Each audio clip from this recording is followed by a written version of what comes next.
Eu não senti assim uma convicção nesse boa noite, sabe? Eu acho que sai um boa noite melhor. Vamos fazer o seguinte exercício. Eu sempre proponho isso.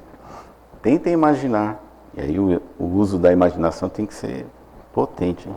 Que aqui na frente está uma pessoa especial na vida de vocês. Se for muito difícil, pode fechar os olhos, tá? Não tem problema. Mas vamos iniciar mais uma vez. Boa noite a todos. Boa noite. Com certeza essa pessoa que vocês imaginaram deve ter problema de audição. Mas, muito obrigado. Temos ouvido falar que o estudo é importante na casa espírita. Mas eu pergunto a vocês, será? Sim ou não? Sim. O quanto é importante? Muito. Será que a gente tem uma ideia um pouco mais clara ou mais abrangente dessa importância?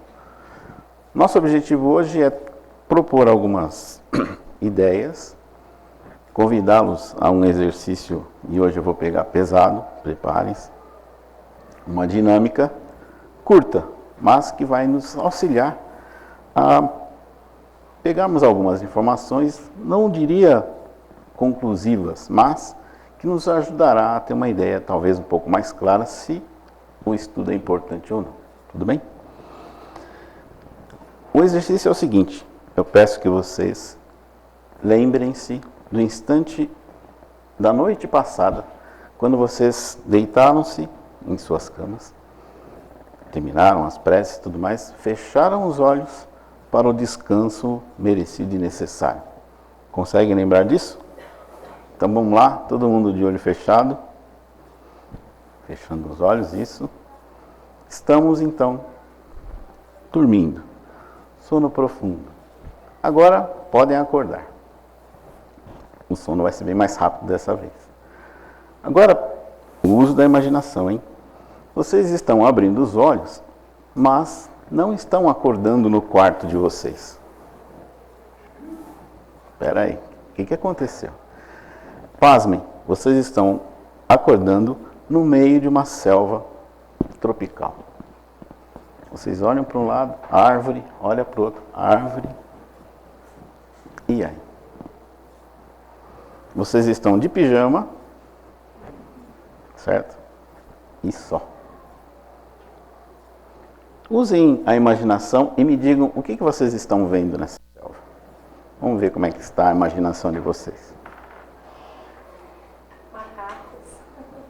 Macacos.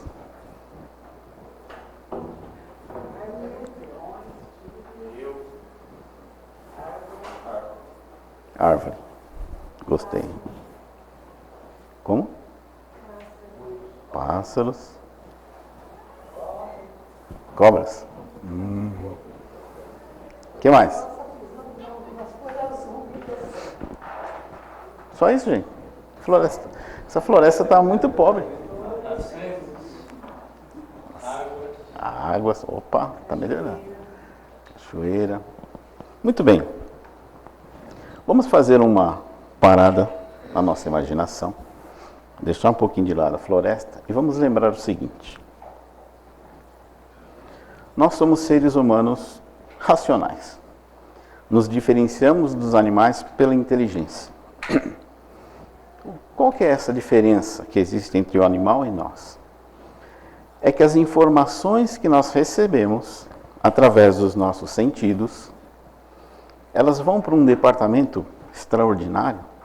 Lá elas são catalogadas, armazenadas, organizadas, de modo que este acesso seja facilitado e nos permita, a partir deste banco de dados, tomarmos as nossas iniciativas, as nossas decisões. Pensem, no exato instante que vocês estão aqui, vocês estão me vendo, vocês estão num ambiente que vocês já conhecem, tudo que está aqui faz parte do banco de dados que vocês têm. Eu não preciso perguntar nada, que vocês sabem tudo que tem aqui. Pode até não saber o nome, mas é algo familiar. nesse banco de dados que todos nós temos, essas informações estão ali. Vocês estão ouvindo as minhas palavras. E este som, que é decodificado pelo ouvido, que recebe um impulso, não é? Pelo ar, essas vibrações, elas fazem com que o ouvido seja mexido de tal forma que geram impulsos elétricos que vão até o nosso cérebro. E lá, essas informações passam por esse centro de processamento de dados e identifica o que significa cada uma dessas palavras que eu estou dizendo. Muito bem. Esse departamento que nos difere dos animais considera que tudo que esteja ao nosso redor faz parte daquela base que a gente chamaria de lógica. O que é a lógica? São todas as informações que nós adquirimos que pertencem à sua classificação e nós trabalhamos com essas informações de maneira tranquila. Se eu pegar qualquer objeto aqui e soltar, mesmo antes de soltar, vocês já sabem que ele vai cair. Você não precisa nem conhecer a lei da gravidade, mas você sabe que vai cair. Agora, se na hora que eu soltar não cair, os seus olhos vão mandar essa informação para o cérebro. E ele vai lá buscar no banco de dados e não vai encontrar a informação que justifique aquilo. Dentro da lógica conhecida até então, é impossível algo ficar flutuando. Quando isso acontece, o cérebro passa para um outro departamento. Imaginem em portas assim, que é aquele setor onde tem, né, as coisas impossíveis. Porque nós temos que ter uma resposta. É automático. Se não faz parte da lógica, faz parte da... Nesse lugar tem ET, tem espírito, tem tudo que é subjetivo, que a gente não tem como provar, mas que existem e estão lá. Muito bem. Quando nós estamos... Quando nós estamos diante de uma situação que não encontramos esta lógica, como a que eu descrevi, de você acordar no meio de uma selva, o que acontece com o cérebro? Ele tenta buscar as informações, mas não encontra. O pessoal trabalha lá intensamente, mas... E aí tem que ir para esse outro setor. Tá difícil hoje. Para esse outro setor que vai tentar responder o que está acontecendo. E neste setor é que existe aquele momento de confusão mental. Quando o seu cérebro lógico não consegue encontrar a resposta, mas as informações estão te dizendo que aquilo é real.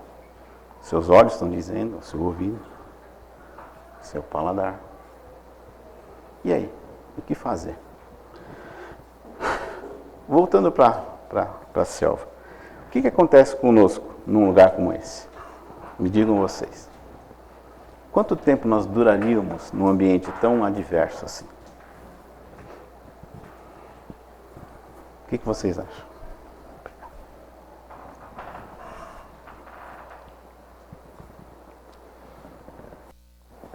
Não acham?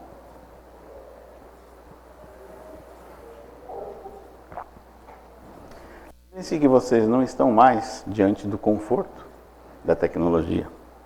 Não vão encontrar uma geladeira que você possa abrir e pegar os alimentos. Ou um armário de mantimentos que você possa pegar o alimento. Não tem mais isso.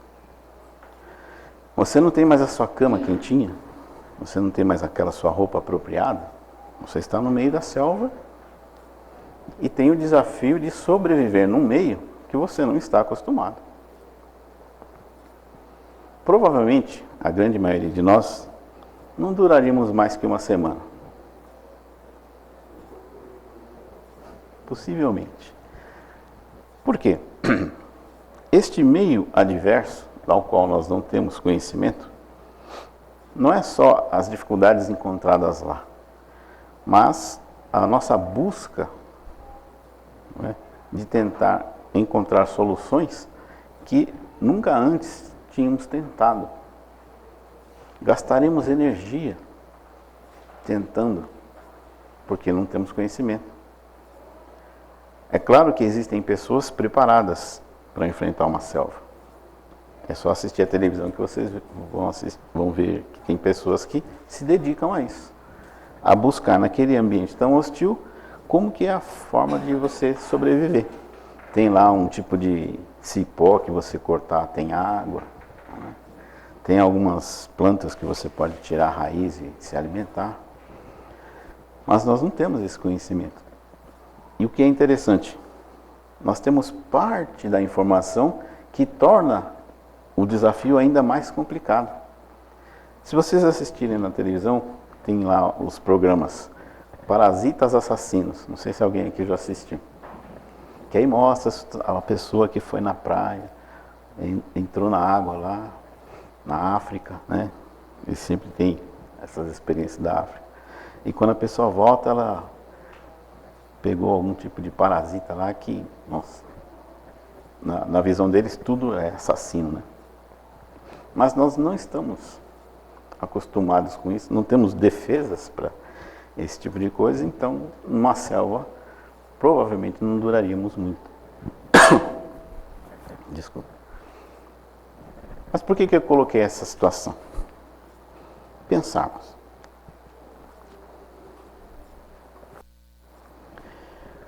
Vejam bem, nós fomos retirados do nosso meio ambiente, daquele local onde nós estávamos confortáveis, né?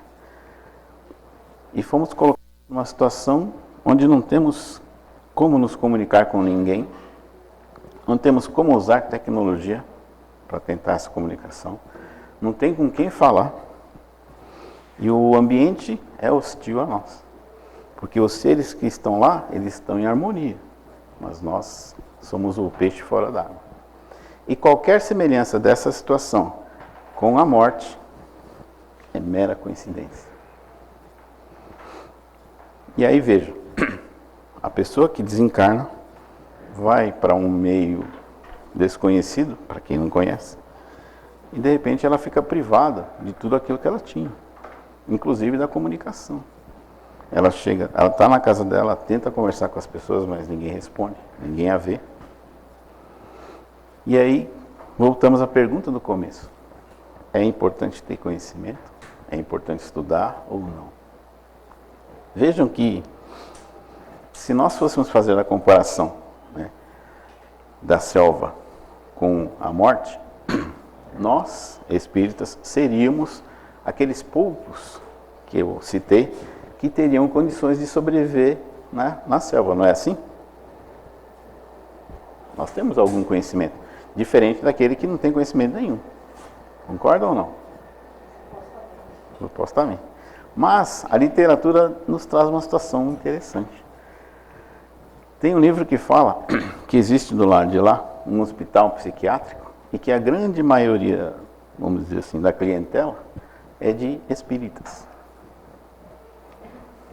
Como assim?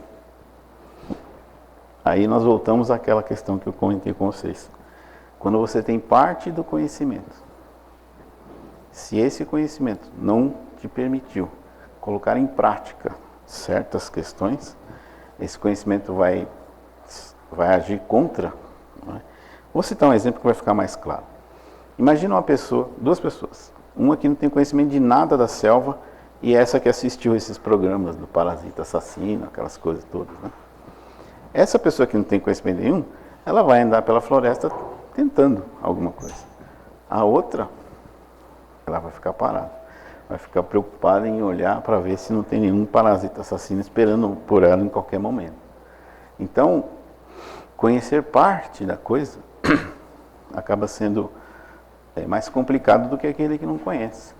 Como eles falam, né, a ignorância, ela leva em consideração os nossos atos, né? Nós temos uma certa flexibilidade dentro da ignorância, mas quando temos conhecimento, o que se espera de nós é outra coisa. Esse exemplo serve para que a gente faça a seguinte reflexão.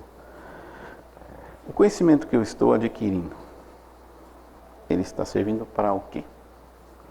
Lembre-se que como seres inteligentes, o nosso banco de dados está carregado de informação, com relação a muitas coisas.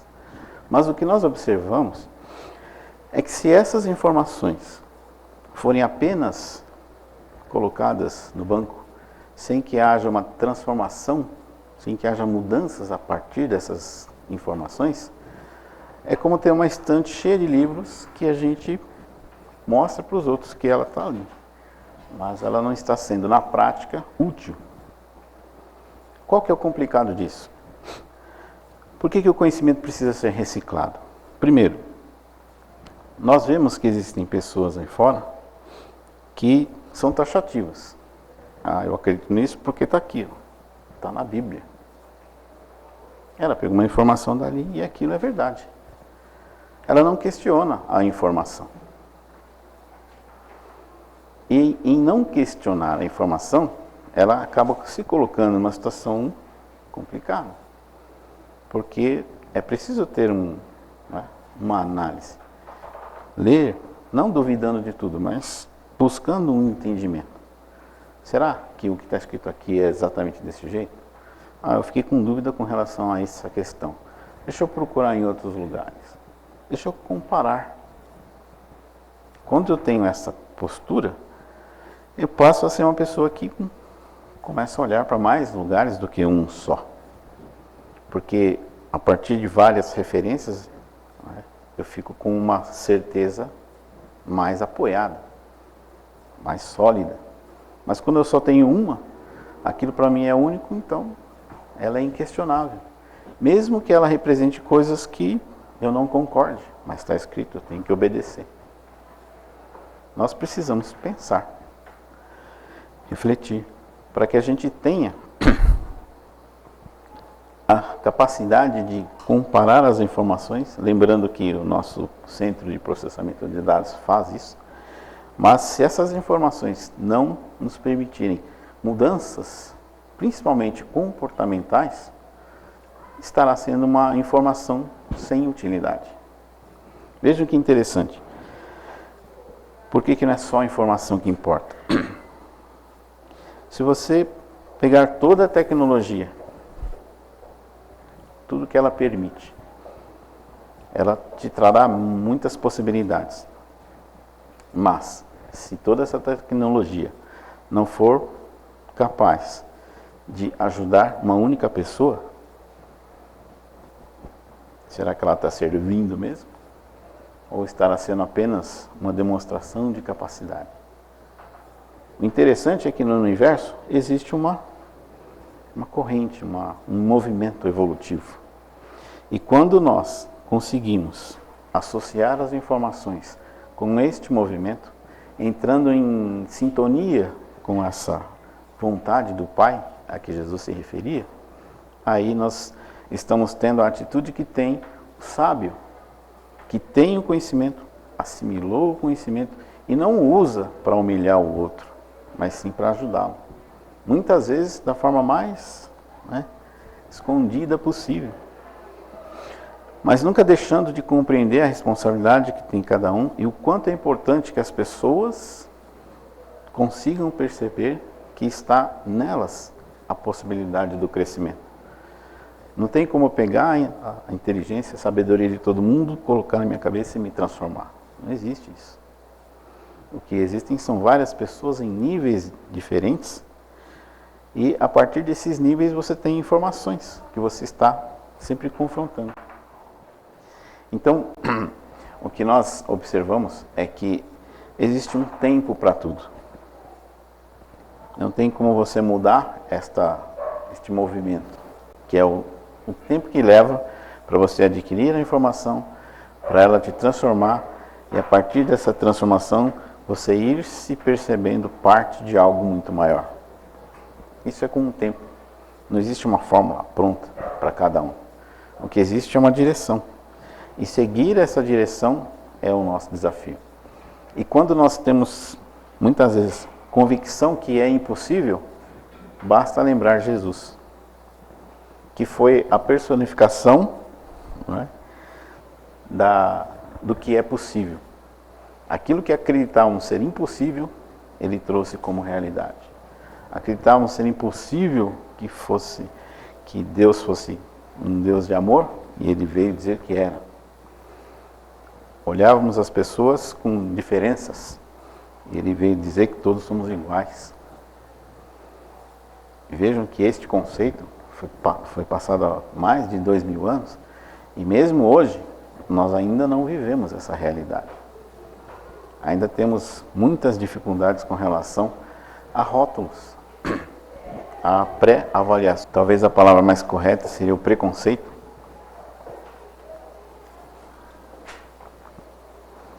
Onde é mais fácil criticar aquilo que a gente acha que está errado. Mas vamos observar que o conceito de certo e errado é nosso, é humano, não é divino. Porque se fosse, Deus criaria essa diferença. E pelo que nós observamos, a vida material era tão ínfima comparada com a espiritual, que aquilo que nós temos hoje, certeza que está errado, na medida em que vamos modificando a nossa maneira de enxergar e vivendo e amadurecendo, passamos a enxergar aquilo como o importante e o necessário. Como crianças, em termos evolutivos, nós fugimos da dor e do castigo, que são questões que nós criamos. Mas para Deus, nós estamos apenas resgatando os erros cometidos e com um aspecto que nós muitas vezes esquecemos, que é o de recebermos todo o amparo para conseguirmos seguir este caminho difícil. Porque ele não é difícil por causa das pessoas que estão à nossa volta. É difícil porque nós ainda não conseguimos enxergar em nós as soluções. Mas que os problemas vão nos mostrar. Ou seja, fugir do problema não é a solução. Enfrentá-lo é o desafio. Seremos capazes? Precisamos acreditar. É impossível? Lembramos Jesus. Ou seja, temos um caminho lógico, já trilhado por outros sábios, outros grandes seres que passaram por esse planeta, e cabe a nós o desafio de buscar esse caminho. Em nenhum lugar está escrito que isso é fácil. O que torna algo fácil e difícil é a forma como nós o encaramos. Se você perguntar para dois alunos, um que estudou e outro que não estudou, para aquele que estudou a prova foi fácil. Para aquele que não estudou a prova estava muito difícil. A verdade é que o exercício é trabalhoso, mas quando você sabe fazê-lo, é uma questão de tempo. Por isso que nós temos a vantagem, vamos dizer assim, de termos chegado a um ponto onde estamos mais abertos a estas questões. Conseguimos pensar nesses valores, conseguimos buscar mudanças em nós a partir dessas informações, porque quando entramos numa casa espírita, por mais insensíveis que pensemos que somos, nós captamos as vibrações da equipe espiritual que esteve aqui desde cedo, preparando esse ambiente, isolando psiquicamente, em função da realidade, né, que existe, da evolução de nós todos, né? Então, aqui é como se fosse um hospital que tem todo um ambiente preparado para cirurgias. Aqui nós temos a oportunidade de ficarmos um pouco mais sintonizados com essa equipe maravilhosa, e é curioso observar que aqui dentro nós pensamos de um jeito, lá fora nós pensamos diferente. Quando estamos envolvidos nas questões mais diretas lá fora, temos mais dificuldades para considerar o perdão, a paciência, principalmente no trânsito. Mas aqui, nesse ambiente calmo e tranquilo, é como se fosse um convite para nós pensarmos: será que eu sou capaz disso? É como se você estivesse num jardim sentindo o perfume das flores. É muito agradável. Então essas vibrações desses irmãos nos ajudam. Nos ajudam, mas não estão aqui para resolver os nossos problemas. Estão aqui para nos auxiliar na caminhada. Aqui nós buscamos soluções, muitas vezes. Talvez não percebamos que essa solução é a continuidade. Muitos, querem uma solução rápida. Vem aqui, não encontra nada e aí sai dizendo que aqui é fraco. Mas o que foi fraco realmente é a vontade. É a tentativa de compreender por que Deus permite coisas tão diferentes para cada um. Ou eu considero que Ele é verdadeiro e sábio, ou eu tenho que deixar de acreditar que Ele existe. Se eu escolhi acreditar, então o meu esforço para entendê-lo precisa ser redobrado. Eu preciso estar mais disposto a mudar. Quando eu me proponho a isso, nós vamos percebendo aos poucos que as coisas que antes nos agrediam tanto, elas parece que chegam em nós com uma velocidade menor.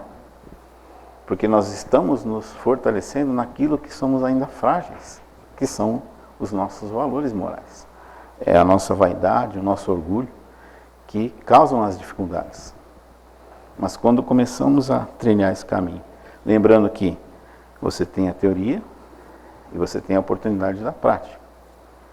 Todas as casas espíritas oferecem essa possibilidade. Você tem a teoria e a prática. Qual seria a prática? São várias. Trabalhar com o médium, trabalhar na casa de vocês, no relacionamento com as pessoas que vocês têm. Essa é a parte prática. Então, quando nós começamos a perceber que temos tantas coisas a nosso favor, é hora de a gente acreditar neste caminho, acreditar que somos capazes, mesmo que a gente ainda tenha aquela dificuldade natural, não é? Que representa o estágio evolutivo em que nos encontramos, e ainda os nossos passos são incertos, mas é só lembrar que o Cristo está a todo instante nos convidando para a seara, seja ela num trabalho mais direto, ou seja naquele em que nós temos responsabilidades com os nossos familiares. Bom, o pessoal está me informando, ponto eletrônico, que devo encerrar, mas eu gostaria de trazer uma reflexão para vocês, para que a gente junto trabalhasse essa informação. Nós não temos ideia de como a energia mental que nós estamos sempre emitindo, como ela influencia um ambiente, certo? Não temos ideia. Mas o que os espíritos nos falam é que muitas vezes quando aqui nós chegamos, ainda com as vibrações das lembranças do dia que pode ter sido complicado e etc. Aqui é como se você recebesse Como não? Você recebe uma vibração constante, como se fosse um ritmo, e aquilo vai te acalmando. Talvez você não sinta com os sentimentos, né, os 5 sentidos, mas espiritualmente você sabe aquela coisa que parece que alguma coisa está me dizendo que aqui é o caminho certo. Quando nós começamos a criar essa sintonia com o nosso amigo espiritual e com aqueles que trabalham na casa, nós começamos a mudar e entrar naquele processo que nos permite a capacidade de exercitar na prece a nossa ligação com o mundo espiritual. Isso é uma coisa interessante porque não é só naquele instante que você vai deitar que você faz a prece e acabou. Existem momentos, muitas vezes dentro de um ônibus, que você vê uma situação em que ali é a hora de você pôr em prática essa tentativa de serenar, de não permitir que aquela vibração, né, de violência, etc., te atinja e faça com que você seja mais um. E nós temos sempre muitas oportunidades de testar isso. Quem aí já não ficou na fila de um banco, por exemplo, aguardando a vez de ser atendido? Preste atenção. Qual é a reação das pessoas nesse lugar? É impressionante. Você começa a aguardar, né, e as pessoas começam como se fosse uma pequena fagulha ali. De repente está todo mundo tão contrariado, tão revoltado, Porque naquele ambiente só se falam de coisas terríveis, né? E por quê? Por que a gente aceita sempre acrescentar algo negativo ao que as pessoas estão dizendo? Porque não aceitamos a realidade como ela é. Acreditamos que falar sobre uma coisa ruim vai modificar alguma coisa, mas não muda. Muda para pior, porque a nossa contribuição passa a ser negativa. O que não percebemos é que, ao a nossa opinião e acrescentar, nós também estamos recebendo as outras. E muitas vezes saímos pior do que quando entramos. Por isso que quando viemos para cá, chegamos aqui com uma expectativa positiva e saímos aqui melhores. Porque não é só um espírito que está ao seu lado te ajudando, mas a equipe. Imaginem, aí o uso da imaginação é importante, imaginem amigos verdadeiros, felizes por verem você entrando. A gente não vê isso, mas a gente sente. Por isso que a gratidão é a forma como a gente deve demonstrar quando sentimos isso. E a gratidão é aquela vontade que faz com que a gente seja capaz de superar as nossas limitações. Porque nela nós não estamos pensando em nós, nós estamos pensando no outro. E este processo de tirar o foco de nós para os outros chama-se caridade. O exercício da caridade que Jesus se referia ser tão importante, a ponto dele afirmar que fora dela não haveria salvação. Então, muito obrigado a todos. Se não sair agora, vai abrir um alçapão aqui, eu sumo. Então, agradeço a todos pela paciência, pela atenção e muito bom final de semana para todos.